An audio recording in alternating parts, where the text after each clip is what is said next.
wrath waxed hot against thy people. Now look at verse 22. And Aaron said, let not the anger of my Lord wax hot. What do you mean? Because Moses had been in the presence of God and God was angry. And he taught holy anger. The man that teaches you that the Holy Ghost is only joy and he doesn't know a thing about the Holy Ghost. You'll get angry someday. I get angry. I'm angry now. How much longer do you think God's going to put up with the sin of America? I'll tell you some statistics in a few days, not just about vice. I'll tell you things that we have that no nation in history has ever had. For instance, just one. I checked so I wouldn't make a mistake. You've got some parts of the world like where Jackie says, I go into China and Brother Ravenhill, there isn't one Bible in the whole town. Do you know we have 600 million Bibles in America? Do you know we have 26 translations of the Bible in America? Do you know in America and Canada between them we have 450 Bible schools and 250 seminaries? Did Sodom and Gomorrah have a seminary? Did they have a Bible school? It's Nick. America fought World War I in the backyard of Europe. She fought World War II in the backyard of Europe. She fought the Middle East war in the Middle East. She hasn't suffered a thing. I got up one morning and opened the door, looked out, and the neighborhood had disappeared. I looked down the tree, there's a baby up in a tree. There's a man's leg sticking out of the debris. There's a chair leg sticking out there. Why? Because the Germans raided us in the night. America hasn't suffered that much.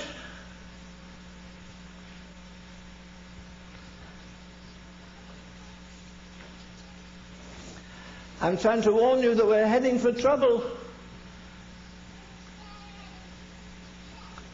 Let me tell you this, dear friend. With all the churches and everything we have, God, G-O-D, is N-O-T, not on trial in this critical hour in history. God is not on trial, His church is on trial. And she doesn't have an answer to the problem.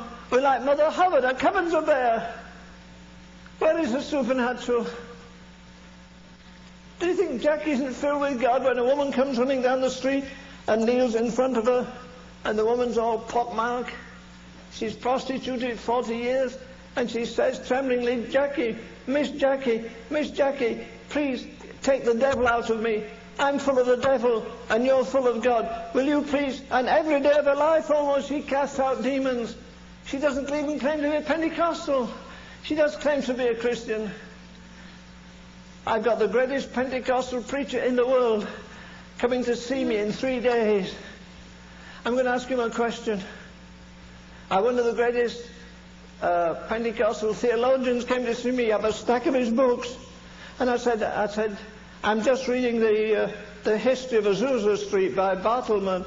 And it says after the page, the first page, it says on the second page, there are 70 million Spirit-filled Pentecostals in the world today. And I said to him, listen, tell me this.